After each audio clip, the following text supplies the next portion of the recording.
I think I would like to start off saying that anytime when we start talking about newer things like, optimizing things, there are so many people who will always say, yes, no, this should not be done. But any new approach is something which is taken up because the opponents eventually die and the new generation will start growing familiar with it. So that's how the whole new things start coming. The next generation starts to believe that this is the norm. So why are we even talking about fertility preservation in surgical interventions with endometriosis? Because it should be the priority for patients undergoing it. And invasive surgery is associated with loss of ovarian reserve. Mean reduction will be about 53% following simple lap hysterectomy, and about 69% of the ovarian tissue follicles are seen around the ovarian tissue when they are removed around the wall of endometrioma. So whether we want to believe it or not, even in the best of the hands, the premature ovarian failure can be as high as 2 to 3%. So we have a dilemma. We have too much surgery leading to depletion of reserve, or too little surgery where the recurrence can happen. So this is a slide which tells us that endometriosis is not just invaded the surrounding cortex plus fibrotic reaction will be there. So density of follicle will be about 0.31 surrounding this endometrioma. And the resection rate, according to the age group, the reduction of ovarian reserve would be 35.4 with 20 years. And in 35 years, it will be 62% of the cells ovarian tissue which is retrieved.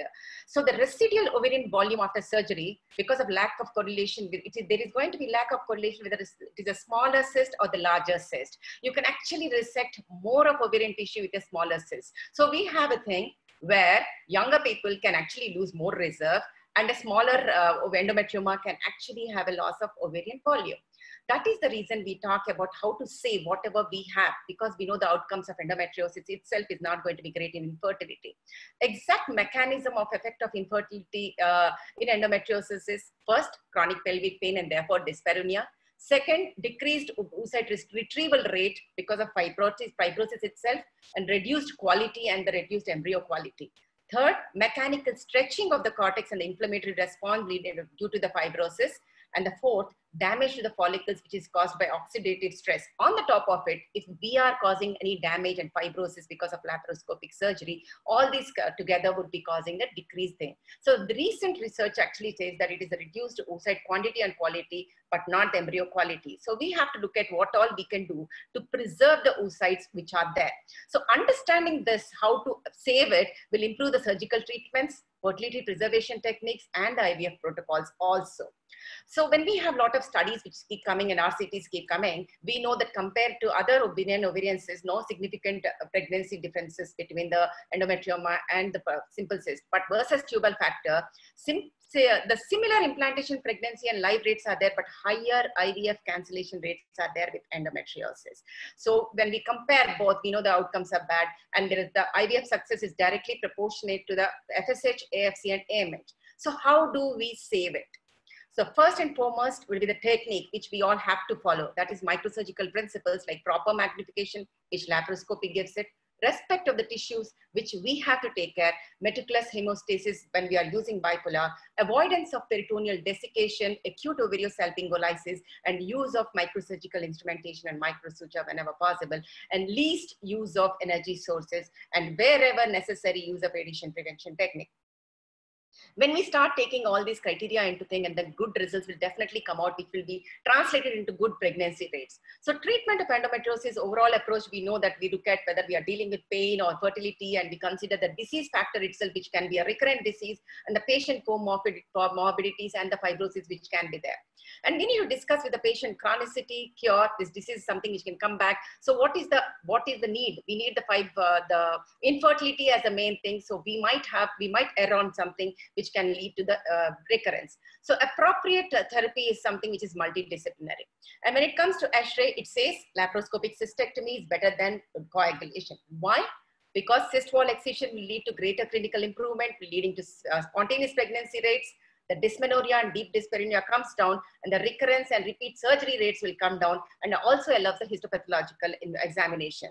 With coagulation and laser vaporization without excision, there is a higher chance of cyst recurrence, and the possibility of occult malignancy cannot be ruled out. So traditionally, depending on the variety of factors, including the ovarian reserve prior to the treatment, cyst laterality, location and hindering effects, and the patient age and the prior treatment, the techniques have been laparoscopic cystectomy, aspiration with a higher degree of failure and recurrence rate, and endometrial ablation. So now the latest techniques, our current methods are first combined surgical technique, which we are going to go through in the few slides. Second would be the auto-transplantation of the cryopreserved or fresh, healthy ovarian tissue post-oophorectomy of the severe endometriosis or malignancy, etc. Third is the cryopreservation of the oocytes or the embryos. So ovarian tissue transplantation is the best option when we are dealing with the chemotherapy patients or the radiotherapy patient when we are dealing with it, but high likelihood of recurrence after the conservative surgery is there. These are the candidates where we remove the remaining ovarian tissue, which might be compromised, and we can auto-transplant into the hand. Third will be the oocyte and ovarian tissue experimental. So cryopreservation is the currently well-established technique in these women. But we have to remember that with embryo, we need a partner and we need an embryo, which has to be the one which has to be utilized later. For every woman who is undergoing any endometriotic surgery, we need to discuss all these options with them. And it is the woman's choice to decide what fits her the best and what is the best procedure which we are going to do. So let me come to the surgical techniques which helps us to decrease the ovarian reserve loss.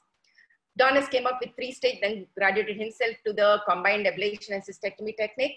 Next came the famous and what we all are using nowadays, that is the cystectomy with vasopressin. Next comes cystectomy with gelatin thrombin matrix seal. And the last but not the least is the aspiration with sclerotherapy. So what is a 3-stage technique which was developed by Donnes in '96? He said, let us go into with the laparoscope, aspirate the cyst, then come back, give a 3 cycles of GnRH analog or medical management, go back again where the cyst size is less, then vaporize the cyst wall with CO2. So what are the potential benefits? Normal ovarian tissue is not removed, lesser thermal damage, and therefore ovarian reserve is less compromised, and AFC is significantly higher. But the drawbacks are thermal damage is still there because we are coagulating and we are using CO2. Length of the time which is needed before the IVF means the patient should have the thing for about at least 6 months gap before they get very paranoid about becoming pregnant or not. So this is how the AMH levels were saying that after Donnes technique, the AMH was well preserved. The decline is only 4.5 to 3.9. Then we realized that patient would not want to wait for such a long time and the duration is something which we have to go. Then it is again in 2010, Donnes developed ablation and cystectomy technique where 80 to 90% of the cyst wall is removed and the central part where the stroma, where the highest amount of the oocytes are adherent to the cyst wall, they are just ablated either using the CO2 is what they have used. In India, we had been using the bipolar coagulation. Advantages are the risk is definitely less about losing it. But 6 months after surgery, the results are quite good. In pregnancy rates as high as 1%, recurrence rates are as less as 2%. But potential disadvantage is we are still removing some amount of healthy cortex. And then more and more research has been going into it, and this is how it was done. So let us see, when we were using this technique, like we know with endometriosis, either we come from the pelvis or this, and these are the kissing ovaries which are there, the least thing, and getting the anatomy right is the first thing. Restoration of the anatomy is the first thing which we do in endometriotic surgery. So proper irrigation to take out it. Then once we do it, the least point of weakened point is something which gives way. And once the anatomy is restored, 90% of the cyst wall. And if we are in the right plane, like Sunita always says, if we are in the right plane, that is the avascular plane, we just have to tease it, then the plane, we get it very, very clearly. And then we separate the cyst wall till the stroma comes, till the hilum comes. And at that point, either you cut it off, and if you can take it off, take it off. And the least amount of energy source, you can use scissors when you're near the hilum, or whatever is left over, that is the only part where the energy source is utilized, and then coagulation or ablation is done at that point. See, whatever is necessary. So the energy source is the least used, and at the end of it, the seat is then placed to prevent the adhesions. So this is what we did for so many years.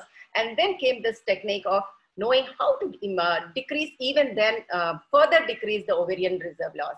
That's when came the vasopressin with normal saline, which is injected into the cyst. How does it help us? It reduces the amount of bipolar coagulation which is needed, reduces the amount of healthy tissue that is accidentally removed because of the hydrodissection which does it. Third is significant reduction in the number of procedure which is required because of coagulation, that is to achieve the hemostasis. So what do we do in this? Like I said, when we enter from the lateral pelvic wall. Once the dye test is done, lift it up so that the weakest point gives way. then irrigate it, restore the whole anatomy. Once the anatomy is restored, we enter through the center of the cyst, which is now ruptured, go into the cyst wall. If you can just keep a watch here, you can see how the vasopressin allow the cyst wall to just separate by itself from the underlying ovarian tissue. So once the whole tissue is separated, when we just remove it, the cyst wall just separates from itself from the ovarian tissue. It just gets peeled without any blood loss and the least amount of ovarian tissue loss. So you can see how the normal ovarian tissue is restored and the whole of the cyst wall is now being removed, and the ovarian reserve. We have done a study with one of our study pre and the post of ovarian reserve after 3 months, and the AMH and the AFCs were as normal as what it has to be. So once this is done, ovary is just pressed for about 2 minutes and the hemostasis is secured, and finally intercept, because we do know that we don't want to save any chance for adhesions, like Dr. Shah has just mentioned. The third technique would be we don't want to do even that. We have gelatin matrix, thrombin matrix seal, where the thrombin is automatically formed. We remove the cyst wall and we just put the thrombin matrix seal in it. It is the Surgiflow where we put it, stops its own bleeding. So we are not using any energy source to burn the bleeder which is there. So that will not cause further loss of the ovarian tissue. So this is the fourth technique which we are using. That is the thing. So what is the study saying? Moderate quality level has shown that there is some advantage using this, but hemostatic sealants also are expensive, and it is not totally free of adverse reaction, because allergic reactions can happen and formation of eosinophilic granulomatous tissue and adhesions can happen, and rare incidents of thromboembolism. So current evidence is not so convincing. So we as a surgeons would definitely prefer to remove the whole of the tissue with the least amount of need for the bipolar. So vasopressin and it has been the current standard of treatment to decrease the ovarian reserve loss. Then there is another randomized study which is now recently produced in 2019, that is about utilization of Surgisleep. Still we feel there is some amount of bleeding and we don't want to use any energy source so that there is ovarian reserve loss. Just put the Surgiseal inside the cyst cavity and leave it there. So this shows quite a bit of reducing the recurrent risk of endometriomas, and its use also during laparoscopic drainage is an effective alternative for traditional laparoscopic cystectomy with minimal affection to the patient ovarian reserve. And like I said, last but not the cyst, which is least, but which has been not a very favorite with the laparoscopic surgeon, but people have restarted using it, is the ultrasound guided aspiration with a sclerosing agent, that is 95% ethanol or methotrexate.